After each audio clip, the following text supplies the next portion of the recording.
একটা নাবালক উপদেষ্টা তার গোয়ার্তুমির কারণে আজকে পুরো দেশের কাছে এই সরকার হাস্যকর হয়ে গেছে। নির্বাচনের তারিখ ডিসেম্বরে নাকি ডিসেম্বরের পরে নাকি এপ্রিলে এনে বেশ বিতর্ক এবং এক ধরনের দূরত্ব তৈরি হওয়ার পরে বিশেষত বিএনপির সাথে সরকারের লন্ডনের বৈঠক হলো এবং তারপরে এখন কি মনে হচ্ছে সেই ভারসাম্যটা অর্জিত হয়েছে নাকি সেই ব্যাপারে আসলে ধোঁয়াশা থেকেই যাচ্ছে? আমি এখনো দেখতে পাচ্ছি না why December, why April and why February, কেন? কারণটা ব্যাখ্যা করেন রে ভাই। লজিক তো থাকবে। সারা দেশ জুড়ে এত বড় একটা যজ্ঞ হবে, এত বড় একটা ঘটনা ঘটবে, মানুষ ইনভলভ হবে, মানুষ ভোট দিবে। আমি ভোট দিব কোন দিন সেটা আপনি আমাকে বলবেন তো, যে কেন আমার জন্য ডিসেম্বরটা ইম্পর্টেন্ট। আমি যদি বলি নির্বাচন কেন অক্টোবরে নয়, আমি তো নির্বাচন অক্টোবরে চাই। এবং আমার এর পেছনে 10টা লজিক আছে। উনাদের লজিকটা কি? ইউনূস সাহেবের মনে হলো পলিটিক্যাল পার্টি ডিসেম্বরে চাইছে, কি আছে, আমি এপ্রিল বলে দিলাম। এই যে নিজে নিজে সিদ্ধান্ত নেওয়া, স্বৈরাচারী আচরণ কাকে বলে? ইহাকেই বলা হয়। আমি যেটা মনে করেছি তুমি সেটা মানবা, এবং আমি এটা কেন মনে করেছি এই ব্যাখ্যাটা আমি দিব না, আমার ইচ্ছা। কেউ এ পর্যন্ত কোনো ব্যাখ্যা দিছে? কেউ কোনো ব্যাখ্যা পান? কারো কাছে কোনো ব্যাখ্যা পাবেন না কিন্তু আপনি। আমি বলছি, আচ্ছা বিএনপি আন্দোলন করতেছে যে আমি ডিসেম্বর ইলেকশন চাই, খুব ভালো আন্দোলন করেছে।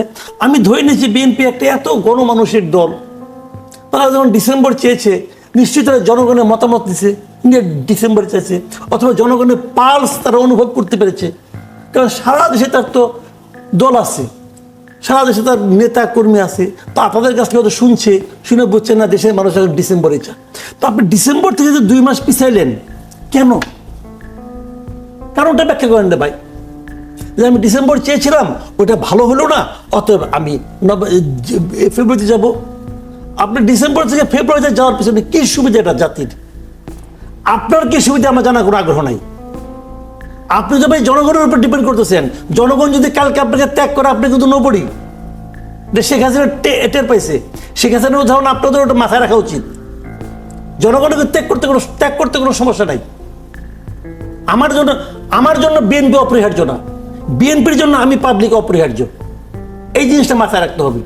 কাজে তারা কেন এগুলি করে কেউ কোনো জবাব দেবে না। আমার ইচ্ছা আমি চাইলাম, কারণ আমি দলের মহাসচিব, আমি দলের নেতা, আমি এই দেশের হর্তাকর্তা, আমি প্রধান উপদেষ্টা, আমি যেটা বলবো এটা কেন কেন প্রধান উপদেষ্টাকে এই এপ্রিল নির্ধারণ করার জন্য কোনো বিশেষ এক্সপার্ট কমিটি করছিল? ভাই এইগুলি ভালো না। এগুলিকে আমি মনে করি যে এরা এই মানসিকতা নিয়ে এরা আবার সংস্কারও করতে চায়। কিন্তু এই বৈঠকের ফলে যে দূরত্ব তৈরি হয়েছিল সেটা কি কেটেছে বলে মনে কার করেন? দূরত্ব তৈরি ছিল? বিএনপি এবং সরকারের মধ্যে তৈরি ছিল। বিএনপি এবং সরকারের মধ্যে দূরত্ব কমতেই পারে, তাতে কি আসে যায়? তাতে আমার কি আসে যায়? বিএনপি এবং সরকারের মধ্যে দূরত্ব কমানোর ফলে আমার যদি অসুবিধা হয়, আমি ওটা নিয়ে আলাপ করবো। ফেব্রুয়ারি আমাকে বোঝান, আপনি ইলেকশন আপনি ফেব্রুয়ারিতে দিচ্ছেন, মার্চ মাসে পরীক্ষা হবে। ইলেকশনের এই যেটা একটা বাংলাদেশ ইলেকশনটা মানে কি এক উৎসব, পুরো মাস ব্যাপী উৎসব, 1 মাস 2 মাস ধরে উৎসব থাকবে। যে সেই উৎসবে পোলাপনের পরীক্ষা ক্ষতি হবে না কেন? আপনার সুবিধা। তবে এগুলি তো কোনো কথা হলো না। মানে আমার কথা হলো কি, বলে যে আমরা জনগণের জন্য করতেছি, জনগণের কিচ্ছু করতেছে না, তার সব নিজের জন্য করতেছে। তো এই জিনিসটা আমার কাছে মনে হয়েছে দূরত্ব কমছে। দূরত্ব কমছে কি, তাদের লাভটা কি হয়েছে? ইলেকশন আজ হোক কাল হোক, হবেই তো। জি, ধন্যবাদ। রুমিন ফারহানা, আপনার কাছে আসি। জামাত সহ আরো কিছু রাজনৈতিক দল বলছে যে এই যৌথ সংবাদ সম্মেলনের মাধ্যমে আসলে এখন পর্যন্ত যে চলটা ছিল সরকারের, যে আলাদা আলাদা ভাবে রাজনৈতিক দলগুলো সংবাদ সম্মেলন করেছে, সরকারের তরফ থেকে প্রেস উইং আলাদাভাবে করেছে, সেটার ব্যত্যয় ঘটায় আসলে সরকারের নিরপেক্ষতা এখানে ক্ষতিগ্রস্ত হয়েছে। আপনার কি মনে হয়? দেখুন, মাঠে যেহেতু এই মুহূর্তে আওয়ামী লীগ নাই, সুতরাং বিএনপির প্রধান প্রতিপক্ষ বা বিএনপির প্রতিদ্বন্দ্বী দল হিসেবে জামাতে ইসলামী এখন পর্যন্ত নিবন্ধিত রাজনৈতিক দল হিসেবে মাঠে আছে। সুতরাং বিএনপি ব্যাপারে যে কোনো নেগেটিভ কথা বলা বা যে কোনো নেগেটিভ ইমপ্রেশন ক্রিয়েট করা, সেটা জামাতের রাজনৈতিক কর্মকাণ্ডের মধ্যেই আসবে, সেটাতে খুব আশ্চর্য হবার কিছু নাই। তবে আমি একজন রাজনৈতিক কর্মী হিসেবে যেটা বুঝি, দেশের মানুষের মধ্যে এক ধরনের অস্থিরতা ছিল, দেশের মানুষের মধ্যে অনিশ্চয়তা বোধ ছিল। আমি পলিটিক্যাল একজন কর্মী হিসেবে আমার মধ্যে অনিশ্চয়তা ছিল, কারণ আমি নির্বাচনে প্রতিদ্বন্দ্বিতা করতে চাই। আমার একটা মানে প্ল্যান আছে, আমাকে সেই প্ল্যানটা সাজাতে হবে। নির্বাচন কবে এটা যদি আমরা না জানি, বা নির্বাচন কবের মধ্যে একটা মানে মোটা দাগে একটা টাইম ফ্রেম যদি আমাদের না সামনে না থাকে, তাহলে কিন্তু আমি আমার নিজের প্ল্যানটাকে ঠিক করে গুছাতে পারি না। নিম্ন জিডিপি প্রবৃদ্ধি, বিনিয়োগ এক জায়গায় আটকে আছে, ফরেন ডিরেক্ট ইনভেস্টমেন্ট সেটি নিম্নমুখী, ডলারের দাম অত্যন্ত মানে হাই, সেই কারণে দেখা যাচ্ছে অনেকে মনে করছে যে এই আনস্টেবল অস্থির সময়টাতে তারা কোনো কিছু নতুন করে শুরুও করতে চাচ্ছে না, দেশের ভেতরেও চাচ্ছে না, বাইরে থেকেও চাচ্ছে না। সো এই সকল কিছুর মানে একটা নিশ্চয়তা, একটা স্থিতিশীলতা আনবার জন্য এই মিটিংটা অত্যন্ত জরুরি ছিল। এবং আপনি দেখুন, যারা মাসুদ কামাল যেটা বলছিলেন যে ডিসেম্বর কেন বিএনপি দাবি করেছিল, এখন পিছিয়ে ফেব্রুয়ারিতে কেন গেল, সেটা ব্যাখ্যা তিনি দেখুন, ডিসেম্বরে তো আমাদের নির্বাচনের একটা সংস্কৃতি সবসময় ছিল, এবং আমরা দেখেছি যে আমাদের প্রধান উপদেষ্টা তিনি কিন্তু ডিসেম্বর থেকে জুনের মধ্যে বলেছেন। সুতরাং ডিসেম্বর মাসটা ছিল প্রথম মাস, যেটা ওনার ওই জুন পর্যন্ত যে উনি একটা টাইম ফ্রেমের কথা বলেছেন, তার প্রথম মাসটাই ছিল ডিসেম্বর। সো বিএনপি বলেছে যে ওয়াই নট প্রথম মাসটাই, ডিসেম্বর নয় কেন? এবং আপনি যদি সকল দিক বিবেচনা করেন, আমাদের ওয়েদারের বিষয়টা আছে, ঝড় বৃষ্টির সময়, অতিরিক্ত গরমের সময় আমাদের পক্ষে সম্ভব না মানে মাঠে ময়দানে গিয়ে প্রচারণা চালানো, ভোটারদের পক্ষে সম্ভব না ঝড় বৃষ্টি মাথায় করে এসে সেন্টারে গিয়ে ভোট দেয়া। আবার আপনি দেখুন, এরপরে শুরু হয়ে যায় রমজানের সময়টা তো আমাদের নির্বাচনী প্রচারণার জন্য আইডিয়াল টাইম না। এরপরে পরীক্ষা, এসএসসি পরীক্ষা, এইচএসসি পরীক্ষা। আপনি যদি পরপর মাসগুলো চিন্তা করতে থাকেন, ফেব্রুয়ারি পর মার্চ, এপ্রিল, মে, জুন, ঈদ উল ফিতর, ঈদ উল আজহা, এসএসসি পরীক্ষা, এইচএসসি পরীক্ষা, ঝড় বাদল বৃষ্টি, সবকিছুকে আপনি বিবেচনা নিলে দেখবেন আপনি আবারও 26-এর এন্ডে গিয়ে আপনাকে নির্বাচনের তারিখ ফিক্স করতে হচ্ছে। সো এত দীর্ঘ সময়ে বাংলাদেশে একটি অন্তর্বর্তীকালীন সরকার থাকাটা কতটুকু স্বস্তির, সেই প্রশ্নও আছে। আমাদের বেশ কয়েকটা দেশের নিয়ে তো রিসার্চ হয়েছে, আমাদের সেই রিসার্চ উইং থেকে আমরা যেটা দেখলাম, 16টি দেশের উপরে একটা আমরা বের করেছি যে কোথায় কোথায় অন্তর্বর্তীকালীন সরকার কতদিন ছিল। 1 মাস 2 মাস থেকে শুরু করে এটা অন অ্যান অ্যাভারেজ 1 বছর 1.5 বছর পর্যন্ত এটা কন্টিনিউ করেছে। এবং দেখা গেছে 16টা দেশের গড় করে যে 10 মাস 2 সপ্তাহ, এটা হচ্ছে গড়ে একটা অন্তর্বর্তীকালীন সরকারের মেয়াদকাল। সো আমার কাছে মনে হয়েছে যে এই সরকারটি তো নিজেরাই ডিসেম্বরের কথা বলেছে, সো সেখান থেকে দুই পক্ষই কিছুটা কম্প্রোমাইজ করে যদি ফেব্রুয়ারিতে হয় রমজানের আগে, ওইটাই একমাত্র শেষ সময়। 26-এর মানে যদি আপনি শেষের দিকে না করেন, তাহলে 26-এর শুরুতে, ফেব্রুয়ারিটাই শেষ সময় যখন আপনি নির্বাচনের তারিখ দিতে পারেন। আর দেশে ফিরে এসে সবার সাথে আলোচনা করে এই সিদ্ধান্তটা জানালে ভালো হতো, এটা যে বলা হচ্ছে সেটার ব্যাপারে আপনি কি বলবেন? দেখুন, অন্যান্য যে রাজনৈতিক দলগুলো আছে, বিশেষ করে এনসিপি এবং জামাতে ইসলাম, জামাত কিন্তু নিজেই কিছুদিন আগে বলেছে যে আগের মানে এই নেক্সট রমজানের আগে নির্বাচন তারা দেখতে চায়, বিভিন্ন সময় বিভিন্ন তারিখ বলে। তাদের বিরুদ্ধে কথা সময় নিয়ে নয়, প্রক্রিয়াটা নিয়ে মানে তারা নেক্সট ডিসেম্বর মানে নেক্সট রমজানের আগে তারা ইলেকশন চেয়েছে। তো ঠিক রমজানের আগে ইলেকশন দেওয়া হয়েছে। ফেব্রুয়ারির কথা জামাতও বলেছে, ফেব্রুয়ারিতে ইলেকশন এসছে। তারা বলছেন যে এটা একটু এসে তাদের সাথে কথা বলে করলে ভালো। হ্যাঁ, মানে ভাতটা আমি এদিকে ঘুরিয়ে খেলে সুন্দর হতো, আমি সরাসরি খেয়েছি। দেখুন, সরাসরি খাওয়ার ব্যাপারে আমার যেটা ব্যাখ্যা, সেটা হলো সরাসরি খাওয়ার বিনিময়ে আপনি দেশে একটা স্বস্তির পরিবেশ দ্রুত আনতে পেরেছেন। আপনি চিন্তা করেন সেই মানুষগুলোর কথা যারা সরাসরি কোনো রাজনৈতিক দলের সঙ্গে যুক্ত না, যারা কোনো দলকে কখনো এই দলকে ভোট দেয়, কখনো ওই দলকে ভোট দেয়, সুইং ভোটার, তাদের মধ্যে এক ধরনের যে অনিশ্চয়তা আমি দেখেছি, তাদের মধ্যে এক ধরনের যে উৎকণ্ঠা আমি দেখেছি। এই বৈঠকটি এত সৌহার্দ্যপূর্ণ পরিবেশে হয়েছে, এবং আমি দুজন মানে ব্যক্তির কথা একদম স্পেসিফিক্যালি বলতে চাই। একদিকে আমাদের চিফ অ্যাডভাইজার, তার যে আন্তরিকতা, তার যে হাস্যোজ্জ্বল মুখ আমরা দেখেছি। অন্যদিকে দ্য লার্জেস্ট পলিটিক্যাল পার্টির যিনি প্রধান, বিএনপির অ্যাক্টিং চেয়ারম্যান জনাব তারেক রহমান তার যে আন্তরিকতা এবং তার যেই হৃদ্যতা, হাস্যোজ্জ্বল মুখ আমরা দেখেছি, এটা পুরো বাংলাদেশে এক ধরনের আশার সঞ্চার করেছে। জনাব মাসুদ কামাল, আপনার কাছে আসি। বিএনপির সাথে দূরত্ব ঘোচার কথা একদিকে বলা হচ্ছে, অন্যদিকে এই আন্দোলন তো অব্যাহত থেকেই যাচ্ছে। এখন ব্যাপারটা কি বিএনপির দলীয়ভাবে চাপ প্রয়োগের সিদ্ধান্ত মনে হয় আপনার কাছে, নাকি এটা ইশাক হোসেনের একারই একটা এজেন্ডা? ইশাক হোসেনকে ভোট দিয়েছে, ভোট দেয়নি? ভোট তো দিয়েছে। এবং সেই নির্বাচন ইশাক হোসেন যে নির্বাচিত হয়েছে, এটা তো আদালত কর্তৃক স্বীকৃত। দুইটা আদালত বলছে তাই সে নির্বাচিত হয়েছে। হাইকোর্ট বলেছে তার আপনার ইলেকশন কমিশনের মানে করার পরে, গ্যাজেট করার পরে আর কিছু লাগে না, তো তাকে শপথ পালন হচ্ছে না কেন? আপনি এই ব্যাখ্যাটা আমাকে দেন। সরকার তরফে বলা হচ্ছে যে মেয়াদ শেষ হয়ে গেছে। মেয়াদ শেষ হতে এখন, মেয়াদ তো এখন শেষ হয়েছে। আপনি আমাকে হাইপোথেটিক্যালি ধরেন তো, যে লোকগুলি ইশাক হোসেনকে ভোট দিয়েছে তারা কেন ভোট দিয়েছিল? যে ইশাক হোসেন 5 বছর মেয়র থাকবে, এটাই তো। ইশাক হোসেন কয়দিন মেয়র ছিল? একদিনও না। একদিনও মেয়র ছিল না তো। তারপরেও আমি ধরলাম যে তারা মনে করছে যে মেয়র না থাকুক, আমার দরকার নাই, আমার আইন আছে মেয়াদ হয়ে পর্যন্ত। তো মেয়াদের আগে হাইকোর্টের রায় হয় নাই? মেয়াদ শেষ হওয়ার আগে তো হাইকোর্টের রায় হয়েছে, তখন দিল না কেন? সরকার আইন অমান্য করছে, এবং সেই রায় না মানাটাকে আদালত অবমাননা নয়? সরকার আদালত অবমাননা করেছে, তো সেইটা মানবেন না? উনি যে বসছে যে আমি জনগণের রায় নিয়ে আসছি, আমরা এটা হাসাহাসি করবো, এটা হবে না ভাই। আগে সরকারকে না হাসাহাসি করেন। একটা নাবালক উপদেষ্টা তার গোয়ার্তুমির কারণে আজকে পুরো দেশের কাছে এই সরকার হাস্যকর হয়ে গেছে। জাস্ট হাস্যকর। সরকার আমার বলুন ভাই, সরকারের মতো অনেক লোক, আপনি নিজেও আইন বুঝেন, আপনি আমার বুঝান কোন আইনে তারা শপথ দিল না? বলুন তো আপনি আমাকে এটা ভাই। এই যে লোকগুলো সেখানে আছে, ওই লোকগুলি ভোট দিলেও তো একটা মেয়র হয়ে যায়, তাহলে কেন দিবেন না আপনি দায়ী করতে? এই জ্ঞান নিয়ে, এই বুদ্ধি নিয়ে, এই মানে আপনার মানুষের প্রতি এই ফিলিংসটা নিয়ে আপনারা আসেন সরকার চালাইতে। এখন তো মেয়াদ শেষ, এখন কি করার? এখন আলাপাদের আগে পরের আগেটা শেষ করেন, আগেরটা বলেন। আগে তার ওর শাস্তি হোক, ধরলাম শাস্তি হলো, শাস্তি তখন দেখবো কি হয়।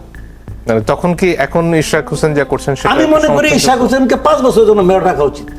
এটা আমি পার্সোনাল, কারণ আমি তো আমার তো ভোটার আসে, আমি তো ওই এলাকার অধিবাসী।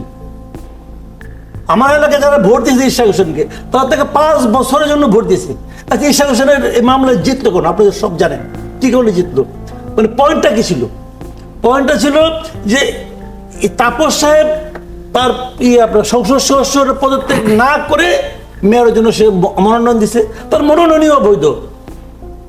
তার যদি মনোনয়ন অবৈধ হয়, ইশাক হোসেন যদি 10টা ভোটে পায় থাকে, সে মেয়র ভাই। আচ্ছা, আপনারা আপনি দেখেন এই ট্রাইব্যুনালের মামলায় জয় হইয়া ডাক্তার শাহাদাত চট্টগ্রামে আছে কি হবে? ওইটা কি হয়েছিল বলুন তো? ওইটা তো আগেই তারা ঘোষণা করছে। দেখেন কতগুলি পয়েন্ট এখানে। আগেই তারা ঘোষণা করছে যে 12টা সিটি কর্পোরেশনের মেয়রশিপ বাদ। যখন নাকি শাহাদাত সাহেব যখন নাকি ইলেক্টেড হয়ে গেল, কার সঙ্গে কি লাইন করছে আমি বলতে পারবো না। ওই আগের যে নোটিশ প্রজ্ঞাপন, ওটাকে আবার চেঞ্জ করছে। চেঞ্জ করে বলছে 12টা না 11টা। এই 11টা চেঞ্জ করলো কেন? শাহাদাতের কারণে। কিন্তু ওইটা আপনি চেঞ্জ করতে পারেন। যে আইনে যে কারণে শাহাদাত হইতে পারলো, তো সেই কারণে ইশাকের জন্য প্রযোজ্য হবে না কেন? একই ট্রাইব্যুনালের রায় কেন হবে না? বোঝান আপনি আমার ভাই। আপনি এক চোখে তেল বেচবেন, এক চোখে নুন বেচবেন। এই দক্ষতা নিয়ে, এই সাম্যতা নিয়ে আপনি সামনে ইলেকশন করবেন? একজন অনভিজ্ঞ লোককে নিয়ে আসছে। আচ্ছা, সে যে এজাজরে বানাইছে ওখানে ঢাকা উত্তরে, এজাজে পাশে তো হিজবুত তাহরির মেম্বার, সে জেল কাটছে, সবাই জানে। এটা নিয়ে রীতিমতো লেখালেখি হচ্ছে। এজাজে সে বানাইছে কোন যোগ্যতায়? বোঝান আপনি আমার। সে বলুক। আমি একটা কমিটি করছিলাম, এই কমিটি ঠিক করছে এজাজ হলো বেস্ট ক্যান্ডিডেট হয়েছিল। উনার মনে হয়েছে এজাজ হওয়া উচিত, এই মর্মে সে একখান চিঠিও লিখছে। ভাই, এটা কি স্বৈরাচারী দেশটা কি? আপনি একজন লোক যখন স্বৈরাচারী, সেটা আজ বিদায় করছে। আপনি যা ইচ্ছা আপনি তাই করবেন। এই এখতিয়ার আপনি কে দিচ্ছে? জুলাই আন্দোলন দিচ্ছে আপনি এখতিয়ার যে আপনি যা ইচ্ছা তাই করতে পারবেন? কোনো আলোচনা করবেন না, কোনো জবাব দিতে করবেন না, কোনো প্রশ্ন করলে উত্তর দিবেন না। হোয়াট ইজ দিস ভাই? এইগুলি প্রত্যেকটা লেখা। আমি বারবার বলি একটা কথা, এরা সবাই ক্ষমতায় গেলে না সবাই মনে করে এই দিন অন্তহীন, এই দিন অন্তহীন না, দিন আবার আসবে, সেই দিনের কাছে আপনাকে জবাবদিহি করতে হবে। ধন্যবাদ। রবিন ফারহানা, আপনার কাছে আসতে চাই। এখন পর্যন্ত এই গুম একটা বিষয়, জুলাই গণহত্যার বিচারের বিষয় সামনে রয়েছে, এছাড়াও সংস্কারের অন্যান্য বিষয় নিয়েও বিস্তর আলোচনা রয়েছে। বিএনপির তরফ থেকে আসলে কতটুকু সংস্কার আপনারা নির্বাচনের আগে দেখতে চান, কতটুকু আপনারা নির্বাচনের পরে করা উচিত বলে মনে করেন? আমাদের দল থেকে পরিষ্কারভাবে বলা হয়েছে যে নির্বাচন সংক্রান্ত একটা সুষ্ঠু, অবাধ, নিরপেক্ষ নির্বাচন করবার জন্যে নির্বাচন কমিশন সহ অন্যান্য যে জায়গাগুলোতে সংস্কার করা দরকার সেগুলো দ্রুত সময়ের মধ্যে করে ফেলতে হবে এবং নির্বাচনের আগেই সেগুলো করে ফেলতে হবে। সো সেই দিক থেকে যদি আপনি চিন্তা করেন, নির্বাচন কমিশনের যে আইনগুলো আছে সেগুলো দেখা, আরপিওতে যদি কোনো জায়গায় সংশোধন সুষ্ঠু নির্বাচনের জন্য প্রয়োজন হয় সেটা করা, এবং একই সঙ্গে পুলিশ প্রশাসনের মধ্যে যেই সংস্কারগুলো সেগুলোকেও যদি নির্বাচনের আগে যেই অংশটুকু করা প্রয়োজন একটা সুষ্ঠু নির্বাচনের স্বার্থে সেটুকু করা, এটুকুই আমাদের প্রত্যাশা। সংবিধান সংস্কার নিয়ে অনেক আলাপ হয়েছে এবং সংবিধান সংস্কারের ব্যাপারে দলগুলো অনেক জায়গাতেই দেখা গেছে একমত হয়েছে, আবার বেশ কিছু জায়গাতে তারা দ্বিমত পোষণ করেছে। সো সেই জায়গাটা যতদিন পর্যন্ত পার্লামেন্ট গঠিত না হয় এবং 2/3 পার্লামেন্টেরিয়ান একমত না হয়, সেই জায়গাগুলোতে তো আসলে সংবিধানের পরিবর্তন আনাটা এই মুহূর্তে সম্ভব নয়। জুলাই চার্টারের ব্যাপারে যেটা ফয়েজ ভাইও বললেন, দলগুলো মোটামুটি একমত হয়েছে, দফায় দফায় সরকারের সঙ্গে দলগুলোর বৈঠক হয়েছে, দলগুলোর নিজেদের মধ্যে মত বিনিময়ের সুযোগ ছিল। সো সকল কিছুর বিবেচনায় জুলাইয়ে সনদটা জুলাইতেই সম্ভবত হতে যাচ্ছে। সো তারপরে আসলে এনসিপির একটা দাবি ছিল যে জুলাই সনদের পরে নির্বাচনটাও ফেব্রুয়ারিতে, সেটাও জুলাই সনদের অনেক পরে। সো আমার মনে হয় না যে এই মুহূর্তে অ্যাটলিস্ট আমি সাদা হত্যার বিচারের ব্যাপারে একটা যৌক্তিক অগ্রগতির কথা বলা হচ্ছে, সেটা আসলে বিএনপির বিবেচনায় কি? দেখুন, আমরা বিচারের ব্যাপারে এটা আমরা যারা বাংলাদেশে বাস করি, বাংলাদেশের নাগরিক, বিশেষ করে আমি এবং আপনি, আমরা ওতপ্রোতভাবে বিচার অঙ্গনের সঙ্গে যুক্ত। একটা মামলার জন্ম থেকে শুরু করে একটা মামলার শেষ হওয়া পর্যন্ত এটা একটা দীর্ঘ প্রক্রিয়া। দেখুন মনসুর, আসলে আপনি বিচারের অগ্রগতি বলতে কোনটাকে ধরবেন? আপনি কি এফআইআর দায়েরকে বোঝাবেন, চার্জশিটকে বোঝাবেন, নিম্ন আদালতের রায় বোঝাবেন, উচ্চ আদালত বোঝাবেন, অ্যাপেলেট ডিভিশনে যাবেন, রিভিউ পিটিশন পর্যন্ত চিন্তা করবেন? কত দূর আপনি আসলে ভাববেন? সো বিচারটা আমরা আশা করব দ্রুততম সময়ের মধ্যে, যেটা রিজনেবলি। যৌথ সংবাদ সম্মেলন তো একটা কোনো সমঝোতার ভিত্তিতেই হয়েছে, সেখানে আসলে আপনাদের অবস্থানটা কি? আপনারা আসলে কোন বিবেচনায় এই শর্তটা মানছেন? দেখুন, আমরা যেটা বলেছি যে বিএনপি এই 15 বছরের সবচেয়ে বড় ভিকটিম। এটা কিন্তু আজকে ফয়েজ ভাইও একই কথা বললেন যে বিএনপির মতন নির্যাতিত আর কোনো পলিটিক্যাল পার্টি হয় নাই, এবং বিএনপি নির্যাতিত হয়েছেই আওয়ামী লীগের দুঃশাসনের দ্বারাই।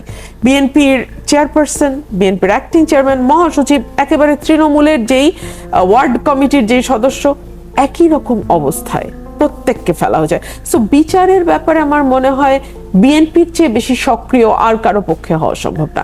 বিএনপি সক্রিয় হবে, তবে একই সঙ্গে আমি আশা করব এবং আমি বিশ্বাস করি বিচারটা নিউট্রালি এবং যার যা অপরাধ সেই অনুযায়ী বিচার হবে।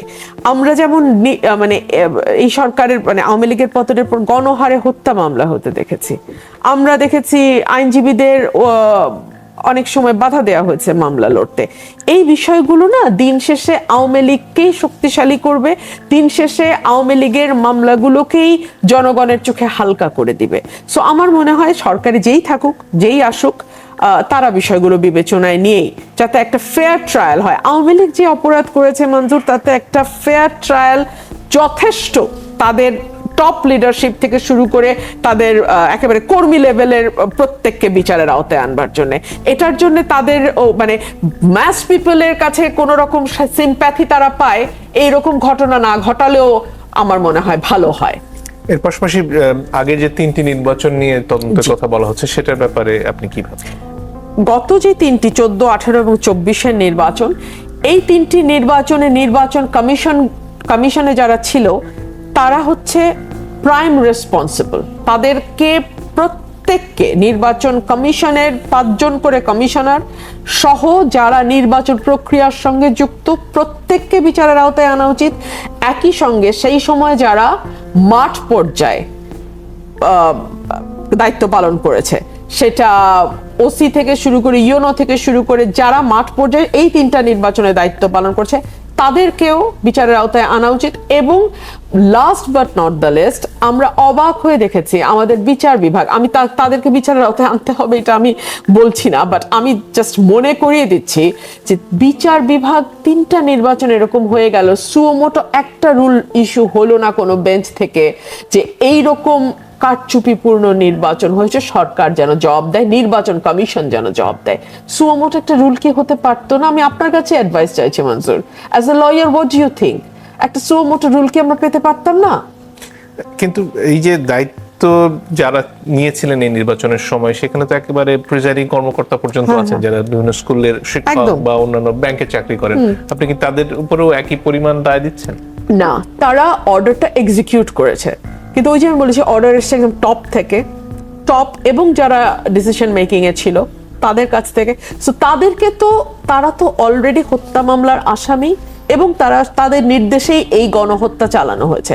সো তাদের বিরুদ্ধে সেই মামলা যেমন চলবে, একই সঙ্গে নির্বাচন কারচুপি করা, নির্বাচনে কারচুপি করার নির্দেশ দেয়া এবং প্রত্যেকটা এমপি যার যার এলাকায় তার মতো করে সাজিয়ে নিয়েছে, তার মতো করে মানে কারচুপি করেছে।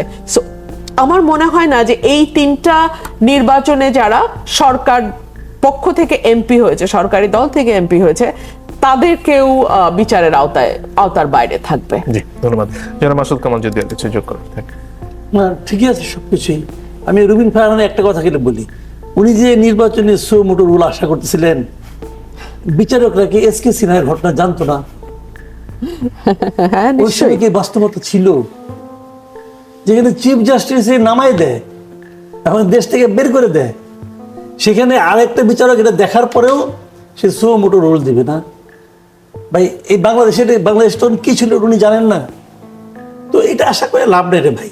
এখনই বা কি হচ্ছে আপনি বলেন তো আমাকে, এখনই বা কি হচ্ছে? যেই বিচারক রায় দিল যে ডক্টর ইউনূসকে 666 কোটি টাকা দিতে হবে, সেই বিচারক রায় লিখতে পারে না কেন? যখন উনি রায়টা লিখতে পারলেন না, তাহলে উনি তাহলে বলতেছেন যে আগের রায়টা আমার ঠিক ছিল না। যদি আগের রায়টা ওনার ঠিক না থাকে, একটা ভুল রায় দেওয়ার পর অথবা চাপে পড়ে রায় দেওয়ার পর উনি আমার বিচার কার্য পরিচালনা করেন কিভাবে? ওনার কি সে নৈতিক অবস্থানটা থাকে? আবার পরে যদি রায় দেয়, যে আমি যদি বলি, এমনও তো হতে পারে পরে এখন যখন রায় লিখতে উনি পারতেছেন না, মামলা রায় প্রত্যাহার করে নিচ্ছেন যখন, তখন যদি আমি বলি এখন আপনি যে আগেও চাপে পড়ে দিচ্ছেন, এখন আপনি চাপে পড়ে আবার রায় প্রত্যাহার করে নিলেন, যদি কেউ প্রশ্ন করে উনি কি জবাব দিবেন ভাই? আর ইউনূস সাহেবের কোনো আমি আগা মাথা বুঝি না, ওনারা এইভাবে এগুলি করতে হয়। এই মামলাগুলো চললেই পারতো। উনি তো আগে মামলা চালাচ্ছেন, ওনার উকিল বলতেছে, আব্দুল্লাহ বলতেছে মামলাগুলো চলুক না, মামলা চলুক, একসময় স্বাভাবিক নিয়মে চলে আসুক। তাড়াহুড়া কেন ওনার? তবে ওনারও ঝামেলা আছে রে ভাই। শুনেন, মানুষটা সব প্রমাণ করতে পারবে না, মানুষটা সন্দেহ করতে পারবে। জি, এই সন্দেহ কিন্তু মারাত্মক। বাংলাদেশে যে কোনো মানুষকে ডেকে জিজ্ঞাসা করেন যে গ্রামীণ এই সবগুলো মামলা উঠে গেল, এটা কি? সবাই একই কথা বলবো, আগে যেরকম হচ্ছে এরকম হচ্ছে।